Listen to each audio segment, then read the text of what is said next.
Hello and welcome to DCP SideQuest episode number 111, the 111 episode. Ooh, 111. Nice. Yes, welcome. It's welcome, a welcome. lucky number or something? I don't know. Yeah, it's someone's lucky number. I didn't realize I got such a perfectly round number. That's great. It's a perfect number for a perfect episode, right? Speaking of, Jack, welcome. Welcome to the show. Welcome to DCP SideQuest. Hello, thank you for having us. Absolutely, yeah.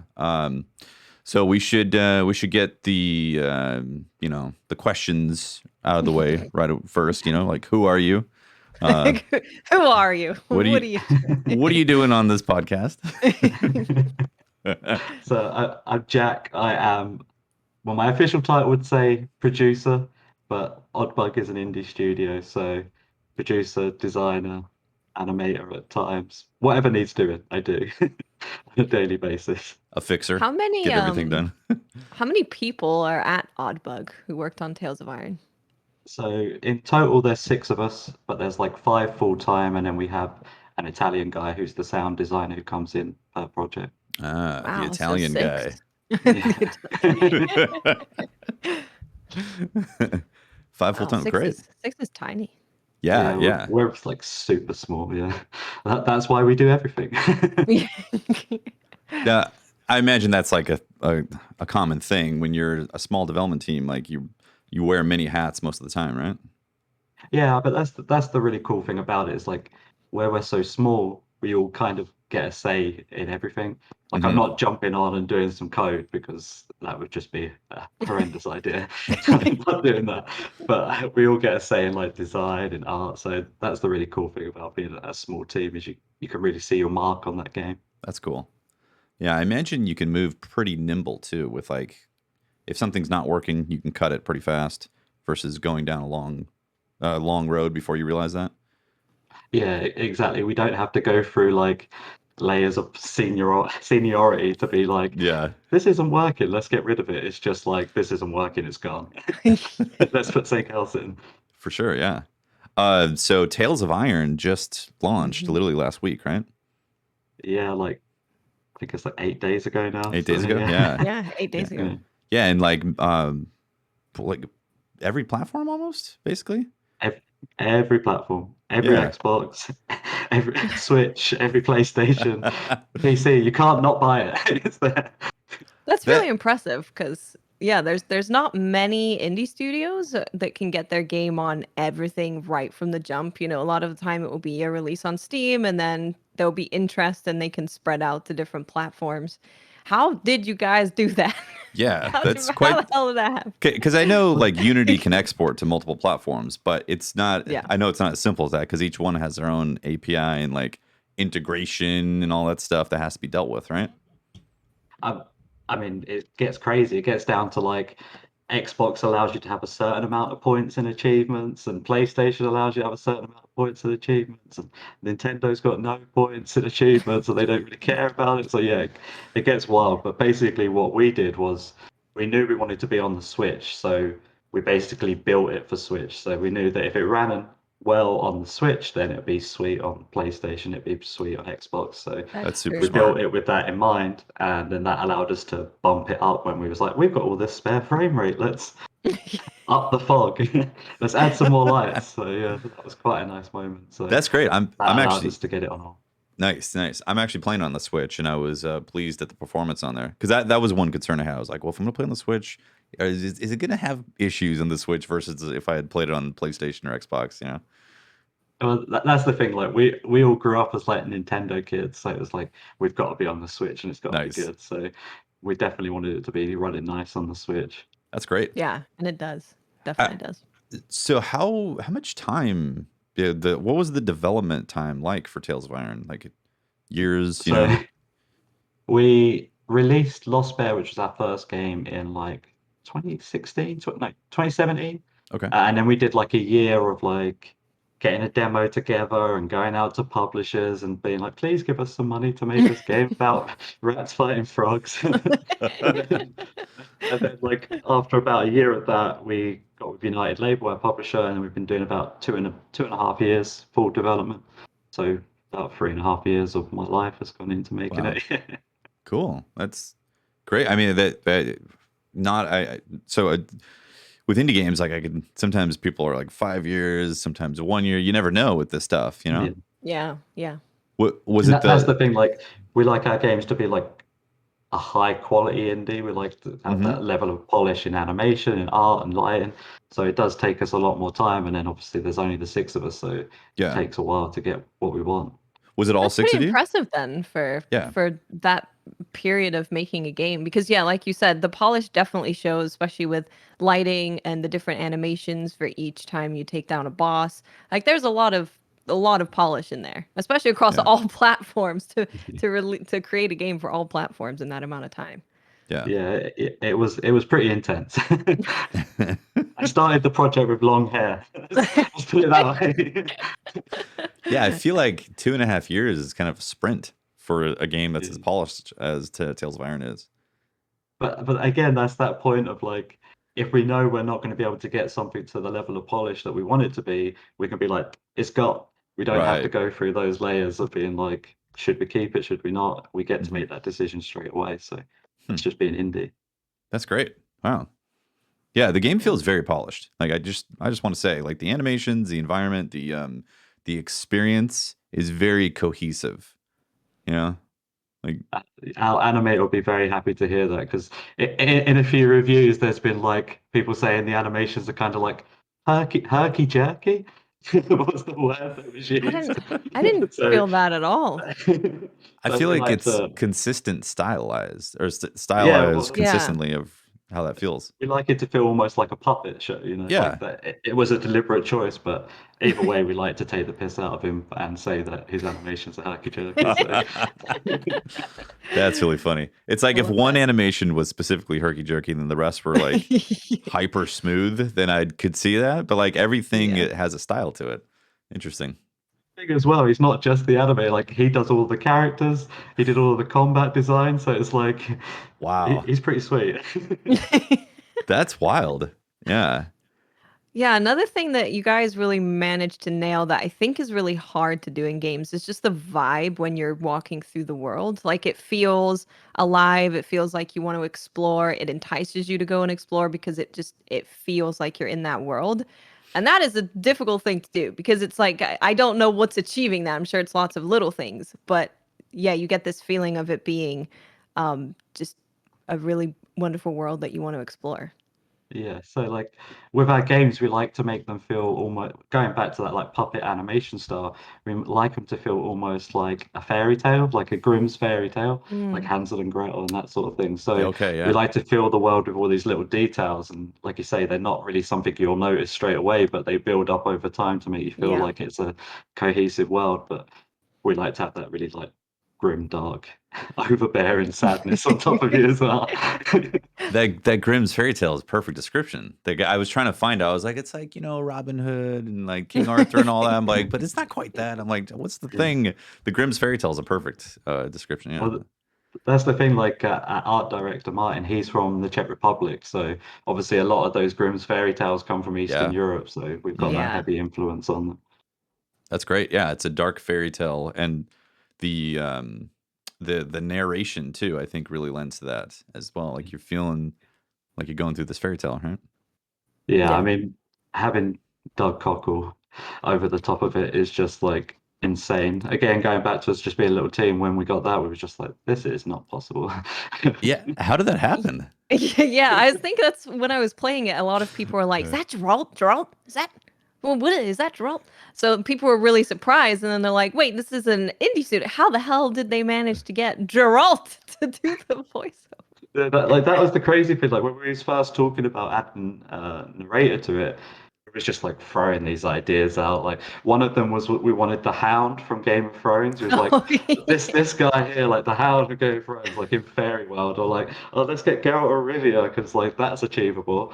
And then the publisher was just like okay, 1 minute, just went off, showed him the game, and Doug loved it. So he was like yeah, I'm on board. wow. That's really cool. So he showed him the game, and he was like, I want to be a part of this project."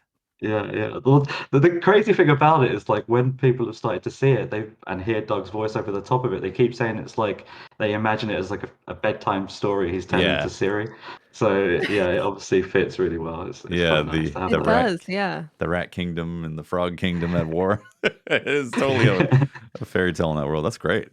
Yeah, and speaking of fairy tales, it really reminds me of Wind in the Willows as well as another thing that feels very familiar. So it's a very interesting game because it's very cute and things are very cute, but it's also very grim and violent. You're like, oh, look at these cute rats, and then they're just stabbing something and getting goo all over them. So Yeah, it mixes it performing like really well. executions too. Yeah, execution. Yeah. It's like, whoa, I mean, that's okay. the thing. Like, we wanted this sort of fairy tale world of like, it's quite a common trope in fairy tales to have like the Prince Charming going and saving his kingdom. But if you actually dig down into that, having a war between rival kingdoms is not a pleasant fairy tale experience. Right. People Absolutely. die. So it Yeah, made a lot of sense to go down that route with it. cool. So in terms of combat, obviously there's a bit of spanking that can happen if you don't pay attention to the rule set that's involved in there. Obviously, there's like Souls type of DNA in there. I guess how much of that played a factor to design and combat? So we really like Souls games, but obviously they have that like hard barrier of like if you're not Yeah, good enough, you're not good enough. See you later. And obviously that's not a very pleasant experience for a lot of people. So we wanted to make that more achievable. So some of our inspirations were like The Witcher, but one of the main ones for the combat specifically was God of War. So God of War has those colored attacks with the reds and hmm the hmm yellows. So that was something that we really liked and we wanted to introduce because it gave the Souls or the Souls type genre a more approachable aspect because it wasn't just you need to learn this boss. It's like we are giving you some hints as to what they're going to do. We're trying to tell you how you should react to that, so it gives you an easier into that combat yeah. experience. Boy, the red circle gets me so easily. I'm like, I need to dodge away, not dodge past them. That one, for some Yeah, reason, my it's brain was like, nope. combat That is was- really interesting because it's yeah like you said when you first start playing it it's like there's a parry, there's a block, there's dodge, like this is all familiar stuff if you play Souls games, but as you start playing further you realize that when the game's telling you to parry, like you have to parry, you have to match what the game is telling you, Yeah, which yeah. kind of turns into almost like not a rhythm game exactly, but you know you're seeing something on screen and you have to act with that same input, and definitely. that Yeah. was really interesting and changed how like the usual kind of souls like combat. Yeah, and Exactly. also, That's that sort of influence from The Witcher. Because like Yeah. when you play The Witcher, it is that almost like Geralt's dancing around, like he's pirouetting from enemy to enemy, and that was uh-huh. something that we wanted was this fluid combat of you like going from one enemy and parrying and then dodge rolling into an execution. So we really wanted that fluid motion to our combat, which we get through that, like you say, the rhythm of the combat. Yeah, yeah, and also the enemies don't just like fall over.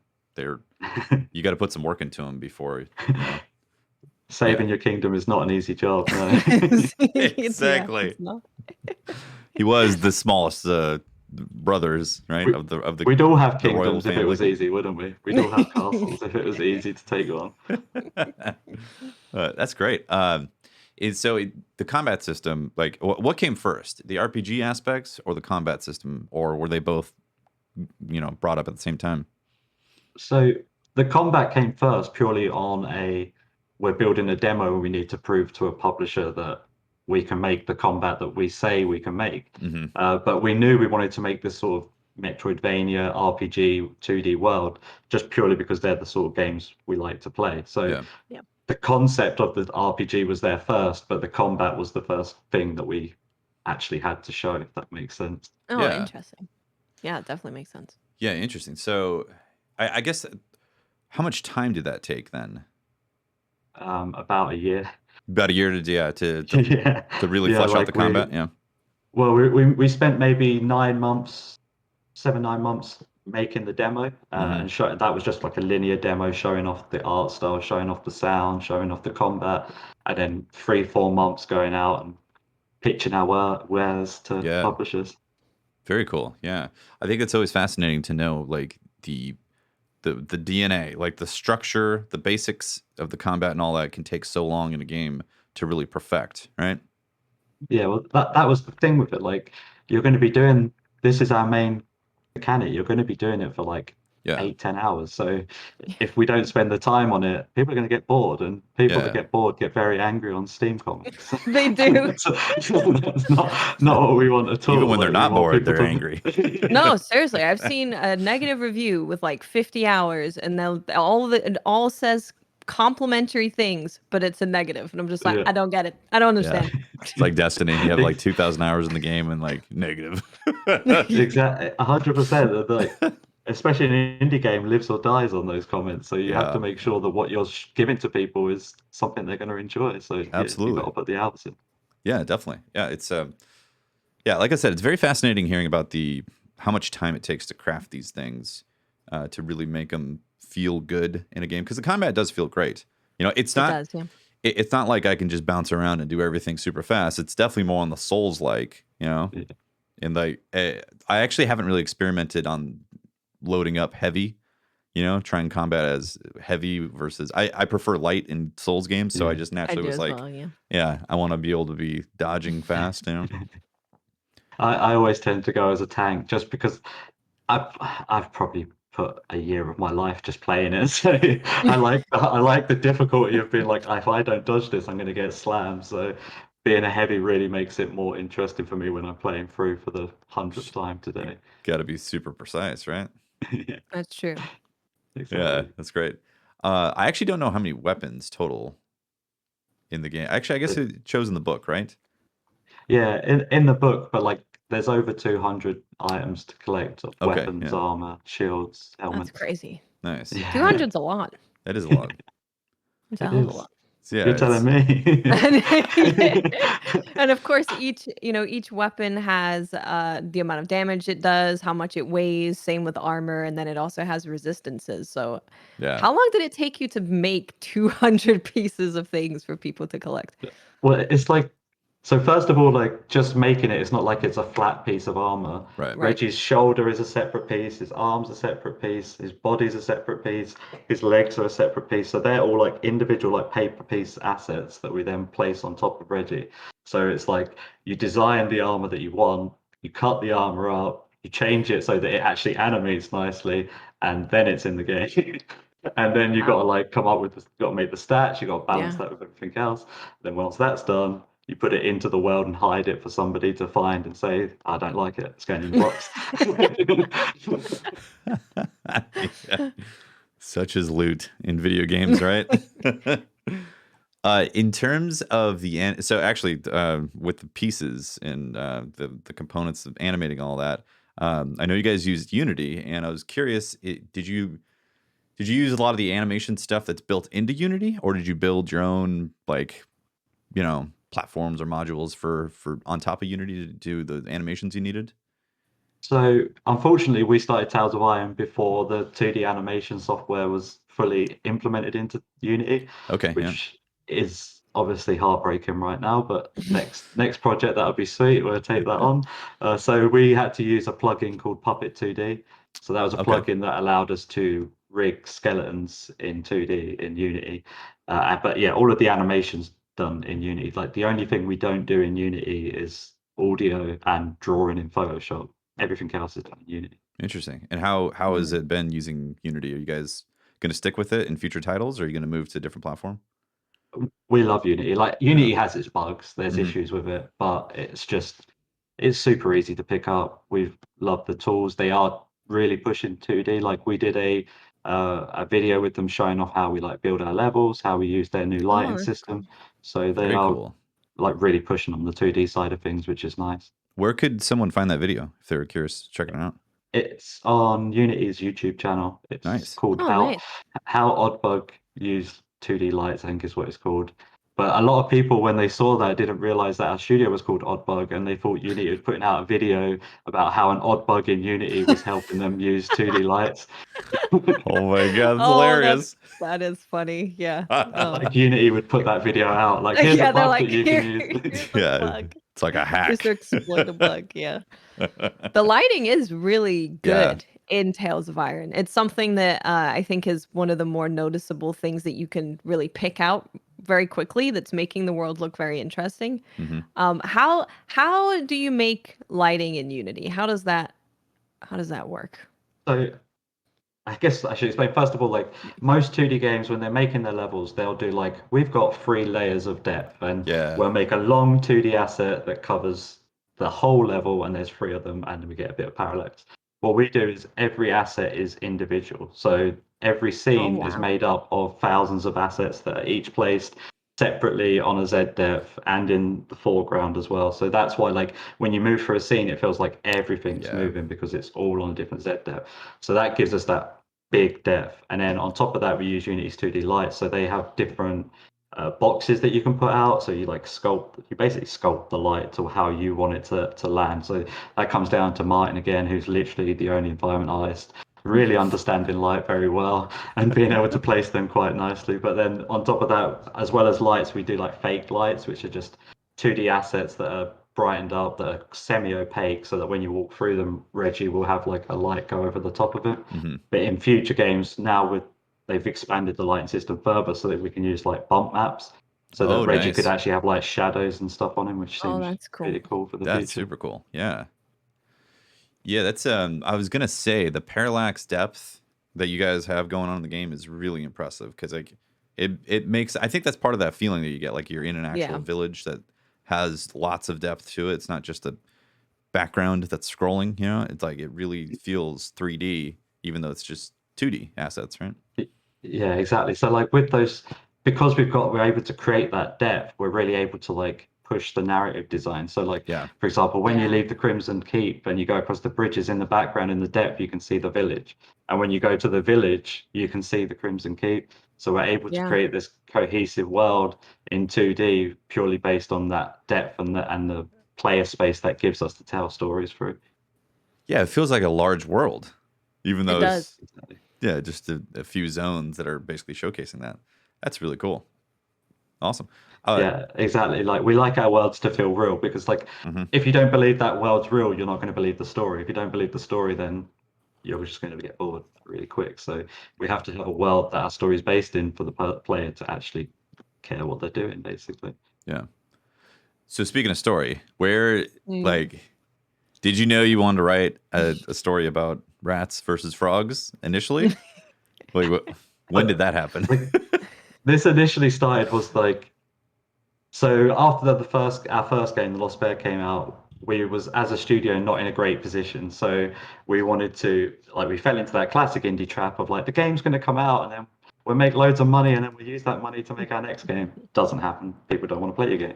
So we was in this position where we didn't really have the money to do what we needed to do. So we wanted to make a story basically about that. That's where that whole like getting your brothers back together and rebuilding your kingdom, that was us Oh wow. getting the team back Oh, that's together and really interesting. rebuilding the company. But from a character point of view, the rats are all based on the director's pet rats. So like all of the main character rats were actually real rats. Like Reggie was a rat, Oh Remy the wow. chef was a rat. Unfortunately, we spent so long making it, they've all died. But before that, they was alive and kicking. So So that's this why, like, was when you go into extras, there's like a little in memoriam page on There is, yeah. yeah, I that's saw that and amazing. I was like, oh. them. So based on a real story. Based on a It's true story. Tales based of on a true Iron. story of the adventure of the rats. Yeah. But that's the funny thing. Like maybe 2, 3 weeks before the game released, somebody posted somewhere this. There's like an ancient Greek story about rats and frogs fighting. The Oh, name wow. is a Latin name that I'm not going to try and pronounce because it's very long. But basically, the story in that is that like the rat was riding on the frog's back across the river when they're attacked by a snake. So the frog dives down and the rat drowns, and that's what causes this war between rats and frogs. Yeah. Oh wow. Wow. Wow. So we're just rewriting history, apparently. Yeah. Yeah. That's great. Yeah, what initially made you guys choose frogs as the enemy of the rats? So when we started, we knew we wanted this like medieval fantasy world. We knew we wanted Yeah. the rats to like live in castles and be knights and wear armor. So we wanted that classic fantasy enemy of like the goblin, the orc sort of character. Mm. So obviously in the natural world, the frogs really like lent to that. And then obviously when they're like hiding in swamps and stuff, they got like this innate evil of like jumping out on you and things. So they really kind of suited that character quite Yeah. well. They Ambush do, type yeah. of stuff. Yeah. Very cool. Swampy. Yeah, swampy ambush, amphibians. Swampy ambush. Makes sense. Yeah, it sounds crazy saying it, but it makes sense. It does make sense in the world. Like I not for a moment was I like, why the frogs? It made sense when you leave the world and you see the environments that the frogs inhabit, that they would of course be frogs. What else could they be? Right. Swamp thing. Exactly. Oh man, that's great. I also appreciate the map and like the traveling and all that. Like it feels great, you know, Metroidvania style type of stuff that's built in the game. Like I really enjoy that. Yeah, the in-world map, like the one in your book that you can look Yeah. around, Mm-hmm. that was like we're really proud of that. But that was a continuous funny point because the guy, the director, he was constantly like, "Oh, don't worry about it. I'll get the map done in like a week. It's fine." And I'm the level designer as well, so I was like, "There is no way you're going to get this done in a week. There's over 100 level pieces here. You're not." He's like, "No, it's fine. I'll just smash it out." Yeah, like 3 weeks later, yeah, the map's done. So, I mean, it paid off at the end. The map's great. It looks lovely, but yeah, it took him 3 weeks. Grossly And like it's underestimated. like puzzle pieces as well. Like he was actually having to like puzzle this piece together. Like this fits here and this fits here. Yeah, I think it was That's a nightmare funny. for him. That's great. Yeah. Interesting. So you designed the levels. Did you do the art pieces for the levels as well? No, no, I am not an artist in any form. I'm a designer. Cool. I built the levels, I put the combat in, I set up everything you play is there because I put it there. I just get given the pieces to put Cool. together, basically. Yeah. So like a scripting type of setup, create Yeah, the environment, exactly. what triggers the stuff. Yeah. It's really cool. How long does it take to build an average area? I mean, I could say it's done, and then you'll play it, and it's like this bit's not working, and this bit's not True. working. Yeah. So, Yeah, yeah. like, I was fixing bugs in the first section up until 3 months before the game came out. So, it's so annoying as well. Like, there was when the game first starts, Doug walks in with the trumpet, and he blows the trumpet, and then that's like you learn to put on your clothes, and you show the map, and you leave. So that's like the start. It wasn't until 2 months before the end. Bearing in mind, this is the bit you load into every time you start the game. 2 months before the end, we realised if you just left and came back in, he started the whole thing again. He was blowing the trumpet. He was coming up. Nobody's in the bed for him to blow the trumpet too. But yeah, so that I could say something's done, but it's not done. That's great. Yeah, it's I kind of the nature of game dev, right? Where it's Yeah. like, especially as you're playing, you see people playing the game and everyone's having a great time with it. It looks perfect, but you're like, oh, damn it, that's not Yeah. working properly. right. There's 100% points that I see now. It's like that bit's not animating. It should be animating, but it's fine. Nobody else has noticed it. Let's just carry on. Is there plans for like future development of Tales of Iron beyond People what's keep asking me this, and I'm not allowed to say anything. There's two things I answer to this. The ending line of Tales of Iron is that's a tale for another time. And the second bit of information I always tell people is that we've signed a contract with United Label. Hmm, That's it. That's all I'm okay, allowed to say. nice. So they haven't dropped you right after the game came out, so you're still there, and We've and more done- tales to be told. I hope so. We shall see. We shall see. That's great. Very cool. Yeah, I hope so. It is a very it's just a charming game. And I Mhm. think when people see especially the art style with like the very thick black outlines of everything, it's just very eye-catching. It doesn't look like the other games that you're seeing out there at the moment. Yeah. Yeah, so those like thick black lines go back to like Martin, who's from the Czech Republic. He's like heavily inspired by Eastern European block printing. So like when you Oh, like yeah. ink something and then stamp it. So that's why we get that thick black line around everything, and then that really leads into, like I was saying before, the sort of fairy tale story child's book that Yeah. we aim for. Yeah, that's great. It definitely like gives that feeling. It paints a story visually Yeah. immediately for you with those the art style. Yeah, that's great. And also with the book as well. Like I had mentioned the map, but like the way he opens up the book, Reggie opens up the book, or you see the inside and the RPG elements in there. That was I thought that was really great.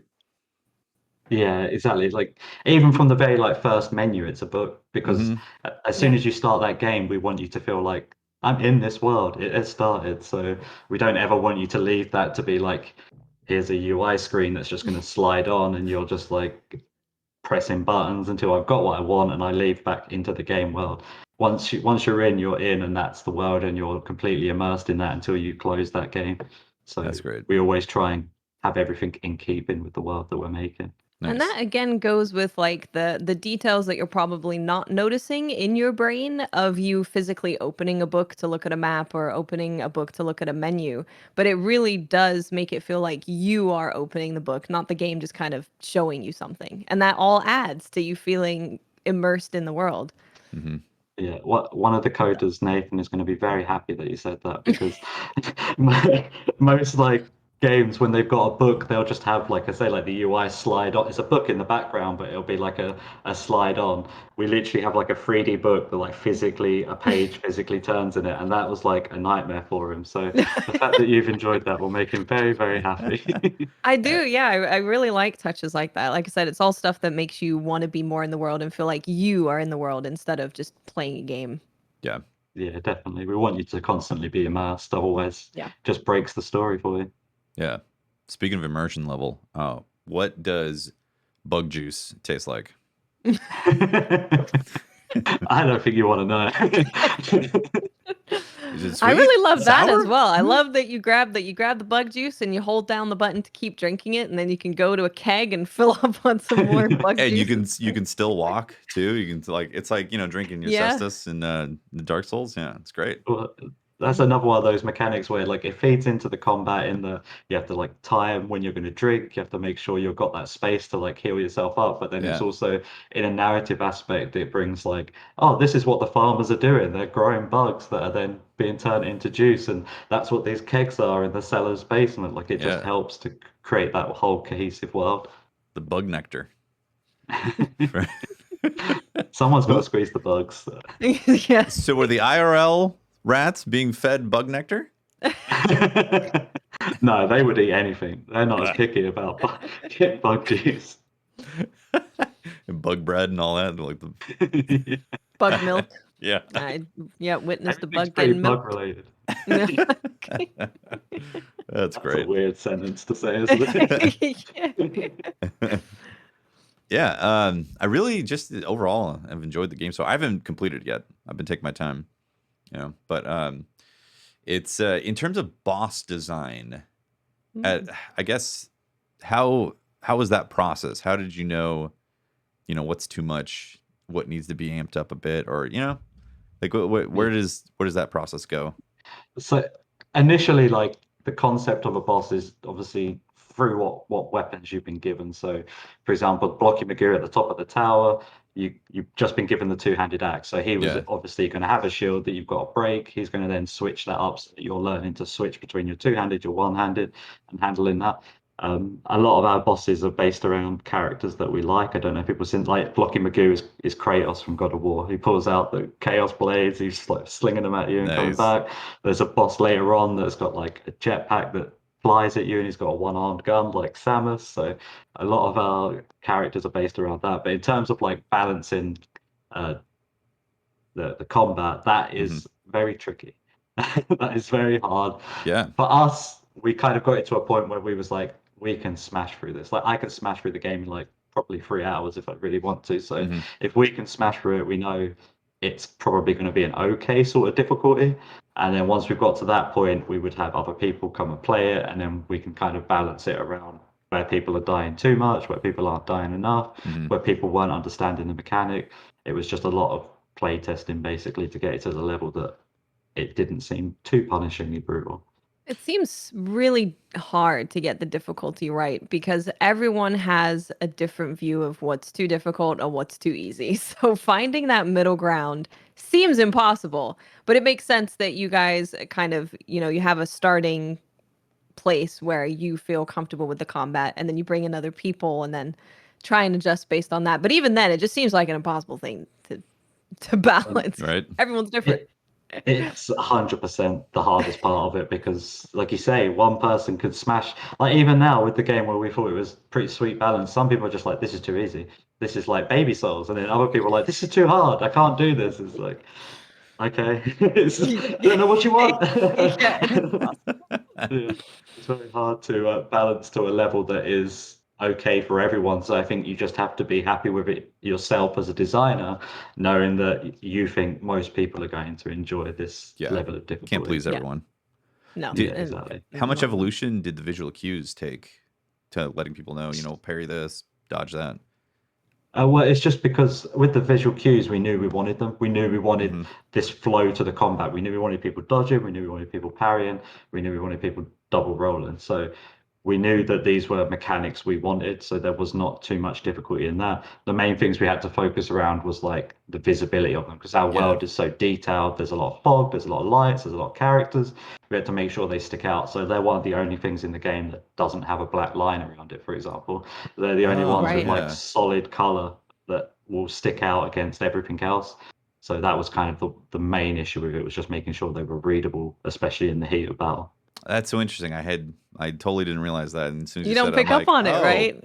Yeah, it's like, oh, okay, yeah. that makes sense. They don't have Because it black is outlines. readable. Even when you're fighting, like 3 enemies, you can always see what one of them is going to be doing. hmm So yeah, Yeah. that And makes sense. because That's like one of the main evolutions that we did with the combat initially was like we had a stamina bar in the top left corner, like most souls like you have like the yellow bar of stamina and you watch that and that tells you when you can roll, when you can parry. But we realized pretty closely on like we wanted combat to be like I say about this fluid moment. You're understanding the enemy, you're responding to how they're attacking you so that you feel like you've actually overcome this enemy. Yeah. When we had the stamina bar, people were just focused on that. It's like, can I parry now? I can parry. I can dodge roll. I can do this. So it was completely taken away from that combat that we wanted, taken away from those markers. So we just got rid, again, coming back to being Indian, doing what you want. We just like, yeah, see you later. That's gone. That's not helping Yeah. us in any way. Stamina bar was gone. We've pushed forward with the attack indicators because that gave us the combat route that we wanted. It gave that same Yeah. difficulty of you've got to understand the combat, but it made it much more approachable and you were more focused on the enemy that you're Yeah. fighting. So that was one of the major evolutions. Nice. That's great. No, that makes a lot of sense because yeah, you if you're gonna go down the road of having those markers be the thing that dictate how you do combat, then it's gonna be really hard to have people, like you said, staring at the stamina bar, knowing what they can and cannot do, and also trying to react to markers. Exactly. It was just very distracting for people. Like Yeah. they were just too focused on what was going on over here and not on their main, especially with our world being so nice to look at as well. It's like Yeah. stop wasting your time on this 2D bar. It's not the Yeah, best yeah. bit. Yeah, that's an interesting balance right there. I feel like I would have been frustrated if I was looking at a stamina bar and also having the stamina bar run out in the middle of trying to dodge a AoE Exactly. attack. Yeah. Yeah. Yeah, I don't think Exactly. it would add anything positive to the way that combat is. I think combat is a very clear thing that you guys are going for and it works well, and adding anything extra to that would just Yeah. make it not as good. Yeah. Yeah. We was there at one point and it definitely wasn't. Yeah. Yeah. Yeah. So Quick, you're go for it. go for it. I was going to ask about level design again, even Yes. though we talked about it a bit. Level but design is something we tend to get like really honed in on because level design is hard. And there's yeah, so many Yeah. games that the level design, like we don't know why it doesn't feel great a lot of the time. Yeah. But you'll be going through the world and you're like, something just doesn't feel as good as other worlds. So level design is something we do kind of hone in on because it seems so hard to get it right. yeah, and It is. that evolution also. Again, I know I asked like how long does it take for an area, but I guess in reality, like how much iteration went on to make sure something like the backtracking could work correctly. Like, is that instinctively easy for you, or did it take a long time to develop? It took a lot of time to get that right. Like the main issue with 2D game is like it's long. You haven't got that third depth, so you can't be like the world can be explored this way.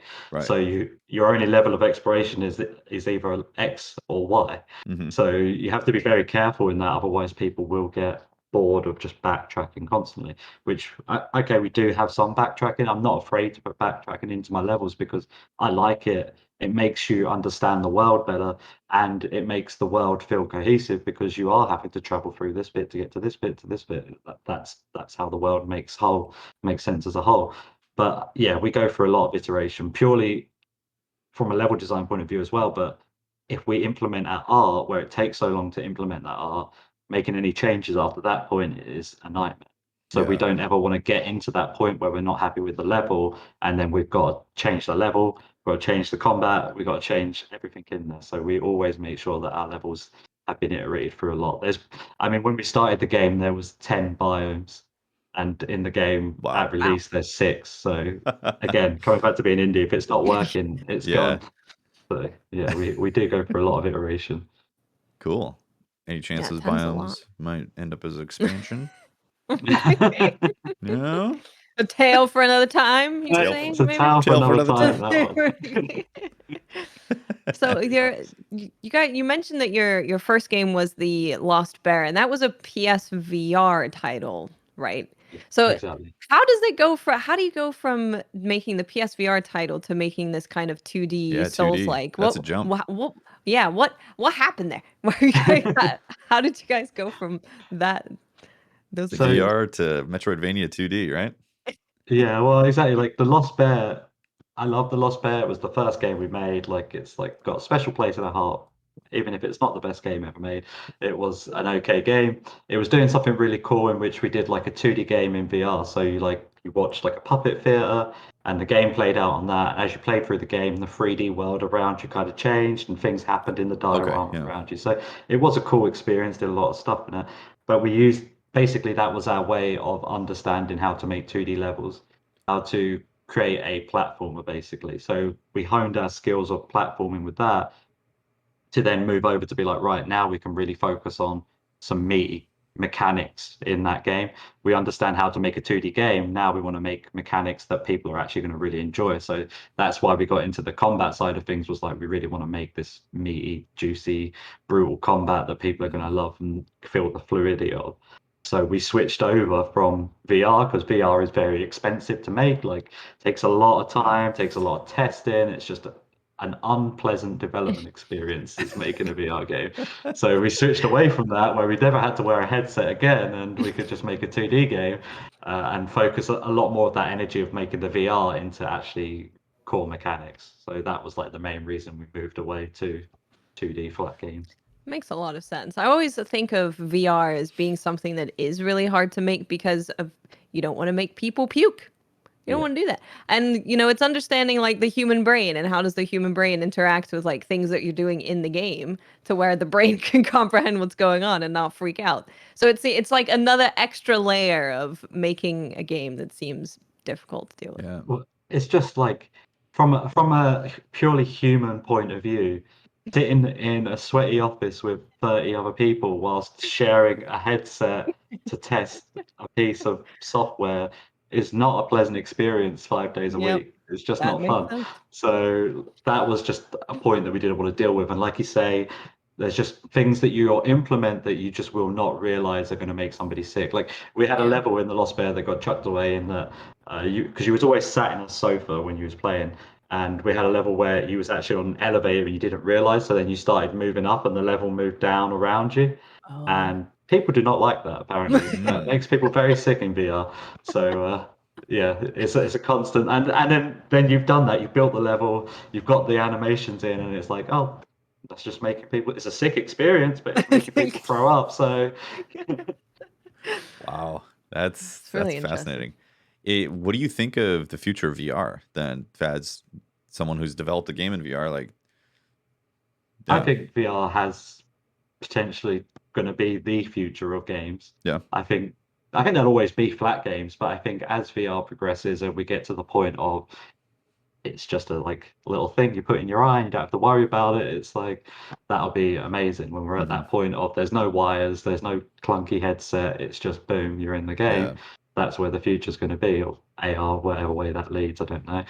So yeah, I definitely think like glasses Do you think like glasses Yeah, are like well, contact lens or something that you'd suddenly have a well, 3D experience? if we're in the future of VR being the game, yeah, let's just go full contact lens, not worry Contact about lens. it.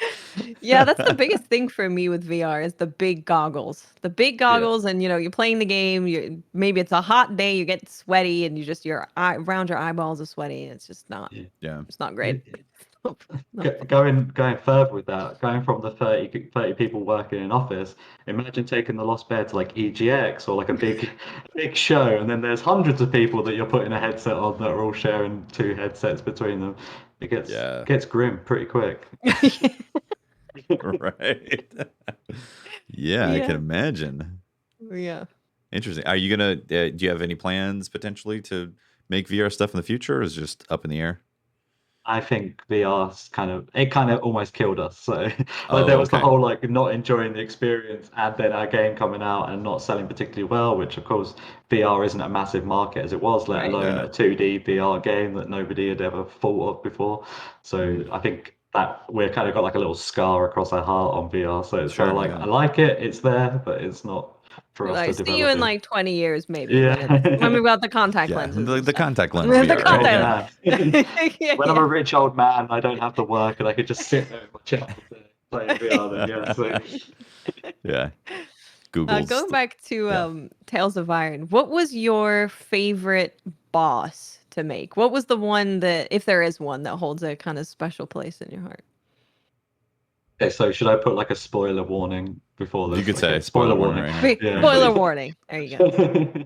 But once you get past the mines, you go. I don't know if you either of you guys have got there. You meet a character called Jay, who is I a haven't met you. little yeah, he's a little communist mole, and he takes you back to Mole Town, which is a communist mole town Communist of Mole Town. The moles are yeah, communists. Got it. lots of moles. They listen to like jazzy beats and they party hard. So that was like my Sounds favorite great. area.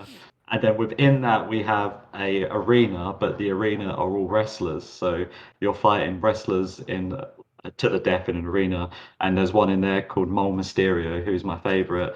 And he like jumps up on the side and he slides down. He does backflips in the air and stuff. He's just super acrobatic. So he's my favorite That's to play great. against. Love it. Communist Mole. Communist mole. Yeah. Love that. They're into jazz and wrestling. Yeah.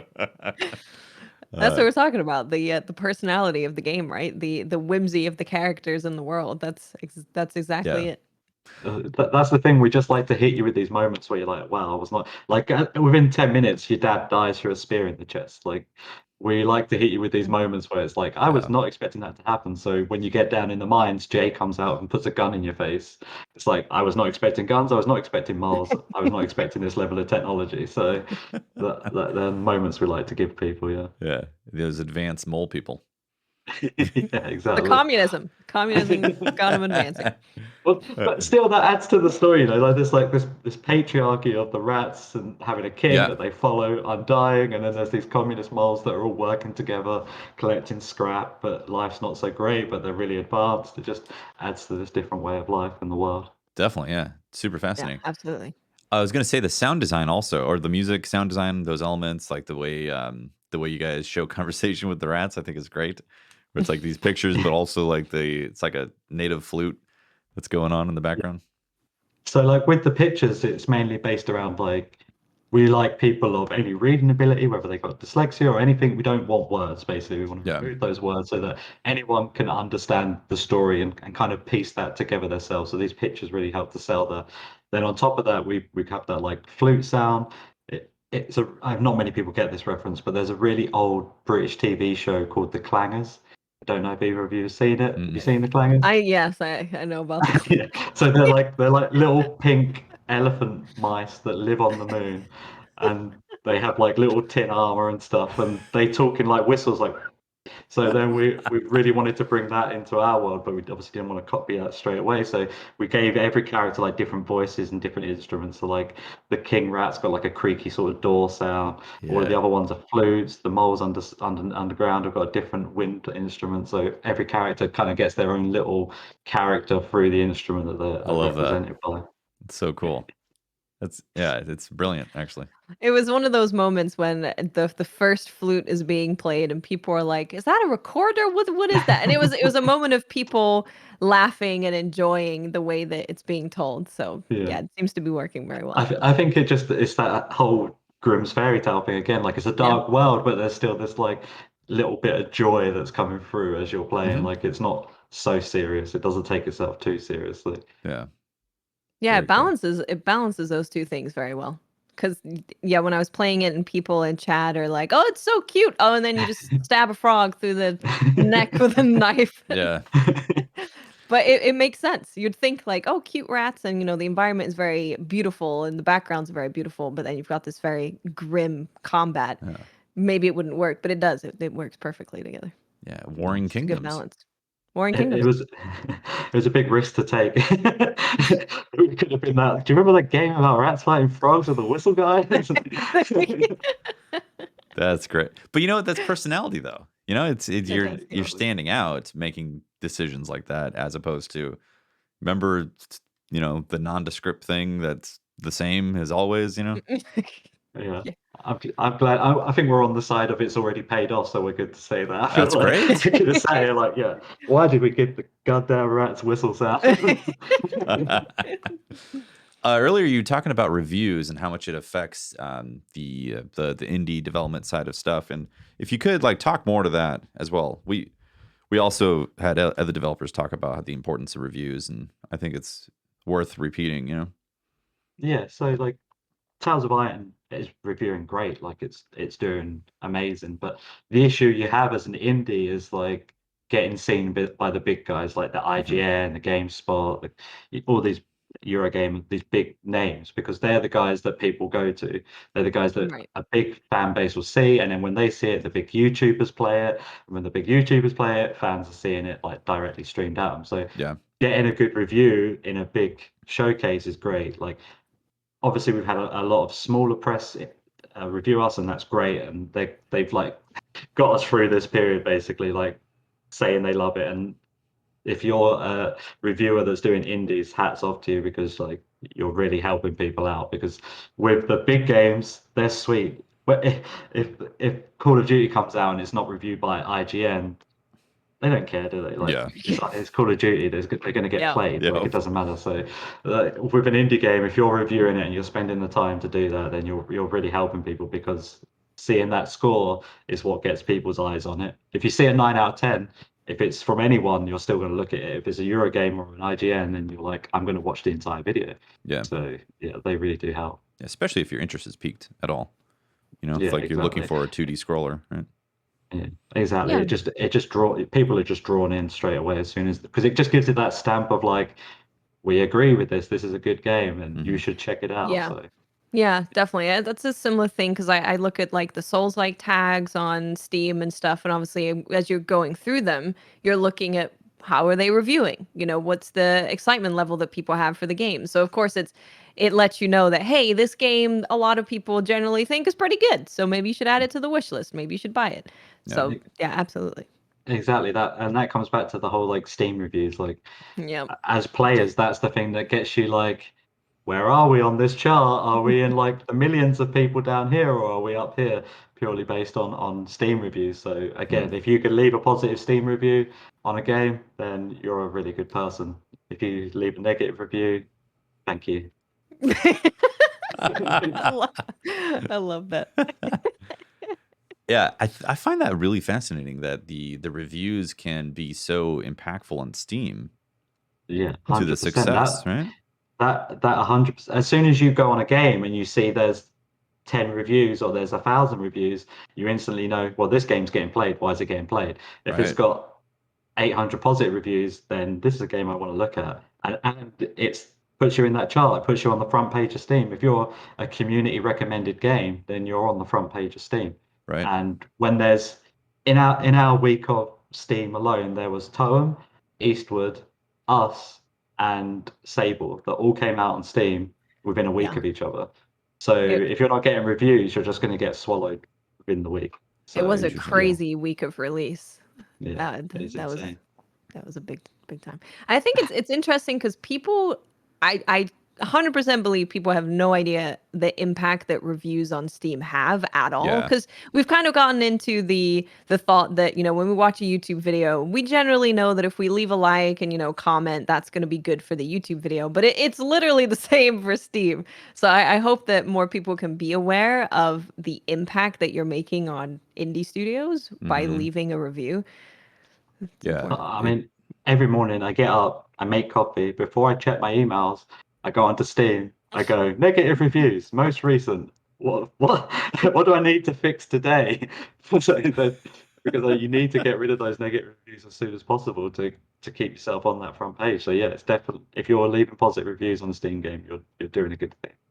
Yeah, that's great. So I Really interesting. yeah, I think anybody listening, like it goes to show you have a lot of influence over being able to leave reviews for indie devs, hopefully positive ones because you enjoy their games. So shout out to everyone who does that on Steam. It helps. Does PlayStation, Xbox have the similar type of thing happen, or is it mostly Steam, where it's like that's It's important? mostly Steam. Yeah, Yeah.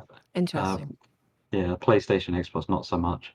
are those just they kind of are just there? They don't really influence much. Well, it's because Steam just it's so much easier to get a game on Steam. With Xbox and Right. PlayStation, you have to go through at least some level of like authentication, and to get a game on there, it's harder. So there's not as many games just constantly Right. getting spewed out. Like if you go onto Steam now, there's probably 6, 7 games coming out tomorrow Wow. that Yeah. are just going Fascinating. to take up that space. So Right. you've got to stand out through the community page, basically. And that's through reviews, wish Reviews. listing, right? Yeah, exactly. Yeah. That's really interesting. Can you explain a little bit more about that process then? Why Xbox, PlayStation more difficult? In fact, is Switch even harder or in the same field in terms of They're difficulty all of getting in? like, in terms of consoles, like the main bracket to entry is you have to have a dev kit. Like you can't just make it on the PC and then put it on. You have to have a dev kit. A Switch dev kit costs £500. Like Wow. it's not easy for people to just go out and do. Right. PlayStation and Xbox dev kits are even more expensive. So just on like a purely indie dev level of I want to make an Xbox or a Switch game, you've got to have some sort of money behind you to Yeah. even think about that. As with Steam, I think it's $100 to be a Steam developer, and you're off. You can post your game up, good to go. Interesting. Yeah, I didn't Yeah, know that's a that. big difference. Yeah. It's also in terms of patches and stuff for consoles. It's also a kind of a different process, right? With the authenticating and Yeah. everything. Yeah, exactly. With Steam, you can just push your own patch. With Yeah. PlayStation, Xbox, and Switch, you have to send it off. Their Nintendo or Sony or Microsoft's teams play it. If it passes, sweet, it'll go out next week. If it doesn't, sorry, fix this. Come back next time. Wait a week. See what happens. Does it cost money as So, well to send out a patch to Microsoft? And I think the first, I don't, that's a publisher thing, so I think it's oh, the gotcha. first time, but I'm not sure. Yeah. Really interesting. Yeah, with Steam, it's just you put your game on the thing, push the patches whenever you want, but console is a whole different beast. Yeah, Yeah, that's exactly. wild. But you want to be on the consoles because you're more likely to get seen. If you're on all consoles, you're even more Yeah. likely to get seen and spoken about. So it's just a constant, please Yeah. be on this console. Yeah, there's for a lot sure. of indie games that come out on Steam, and I hear it all the time of, oh, I'll play it when it comes out on console. So there's a Yeah. lot of a big audience there that you're missing out on if you can't do that. Mhm. But Yeah, it's hard to get on there. Yeah, I imagine Switch is exactly. pretty big, Yeah, pretty massive. Switch Yeah. is especially for indie games. Yeah, right. Because I feel like a lot of Yeah. people would prefer to play on a portable platform, right? Yeah, exactly. Because most indie games are shorter. You can pick it up, and when you're on the bus or the train, you can play this indie game and potentially complete it on your way to work. In the Yeah. old world, pre-pandemic, you can finish it, and then that's it. Lovely, done it. Whereas with a PlayStation, it's like you got to sit down and actually be immersed in a AAA title. Yeah. Very cool. Yeah. Man, I always find game development fascinating. It's just it's a super complicated mess that somehow makes Yeah. amazing art, right? It's just a house of cards that you're just Yeah. praying doesn't break down.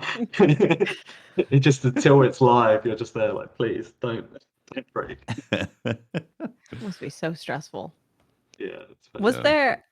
there any entertaining bugs that you guys had? Bugs that weren't like, oh my god, how the hell do we fix this? Very stressful, but like a bug that was a little on the lighter side.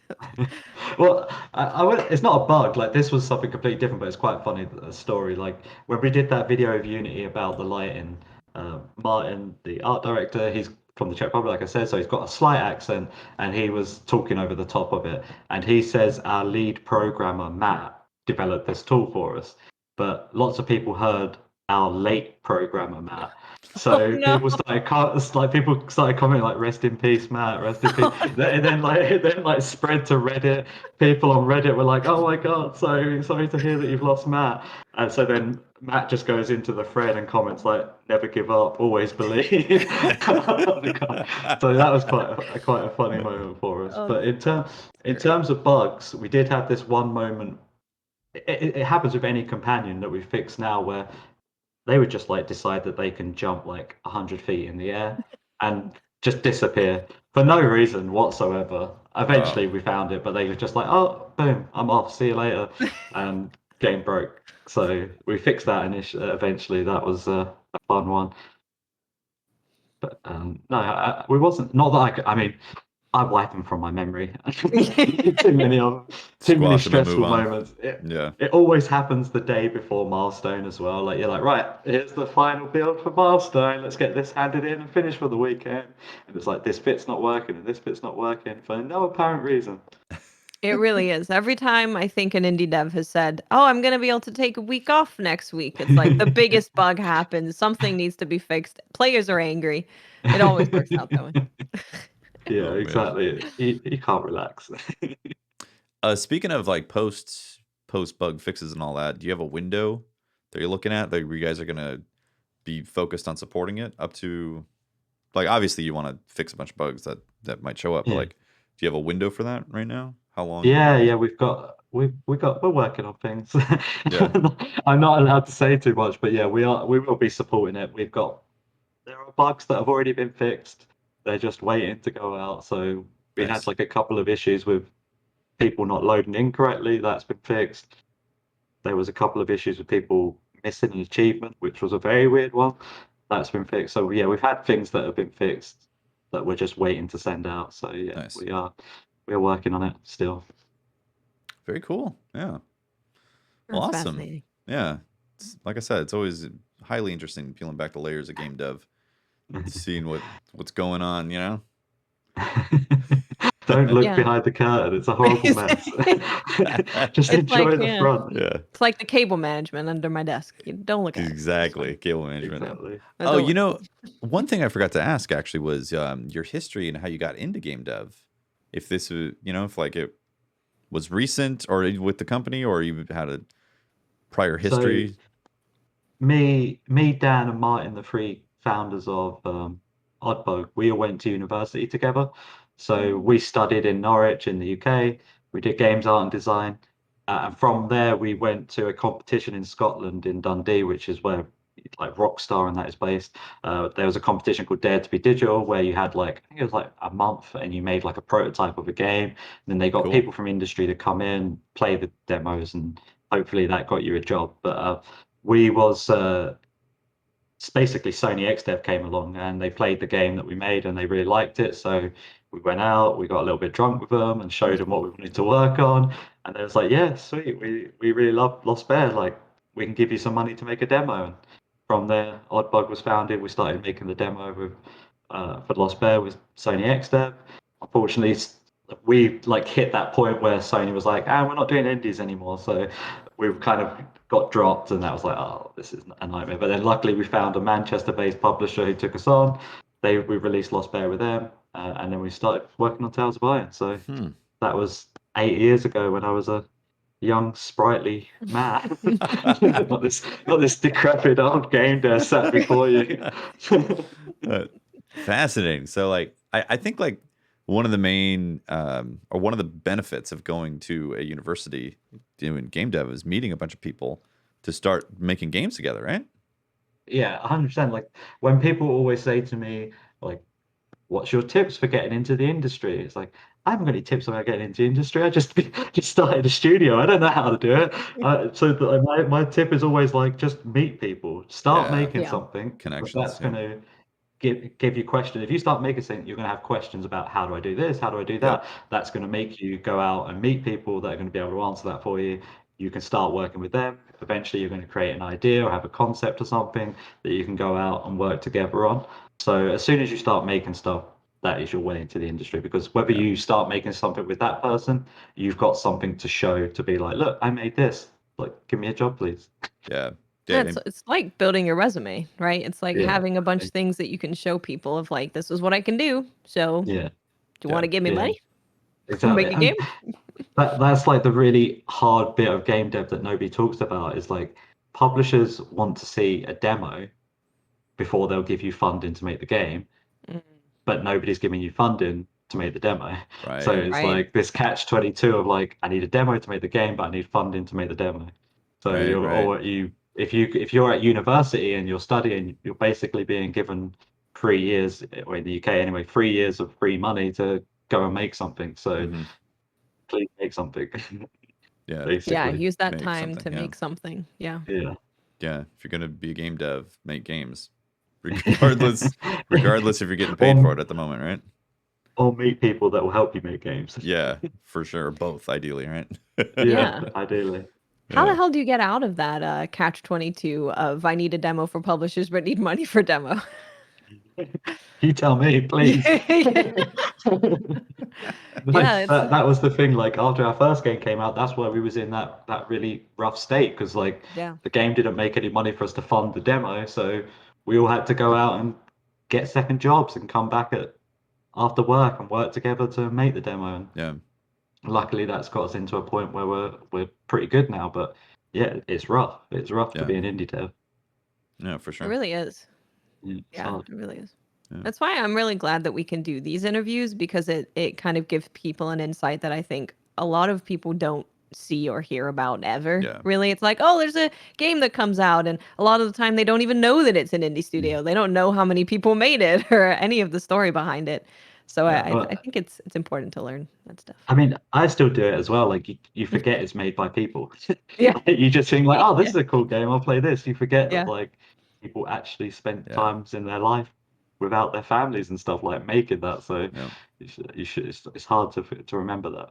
Or there's real rats behind Reggie and his brothers. Yeah, am I giving away our secrets now? It was all made by rats. It wasn't us at all. Based on a You got an true army of story. rats on keyboards.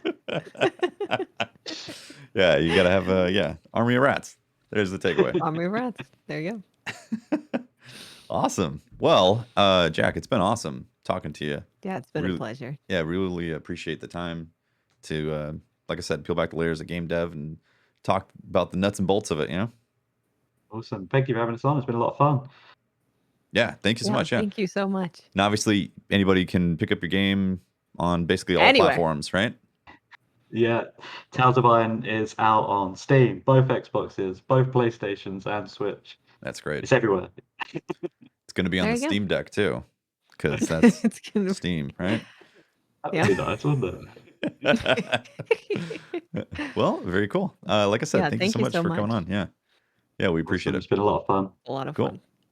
Well, that is episode 111. 111. 111 of SideQuest. We really appreciate you guys hanging out. Obviously, Eric's and Briar couldn't make it today because they were off. They were doing their spa beard. It was spa beard day for them. So Spa Beard Day. yeah, it was difficult. They couldn't reschedule because they have a master stylist. That it's very finicky about that. But yeah, we'll be back next week. Something about a communist mole. He was the communist mole. Yeah. Yeah. Thanks for hanging out. We really appreciate it. Thanks for watching and listening. And yeah, we'll see you next time for another Thank episode. you, everybody. Bye, guys. Bye.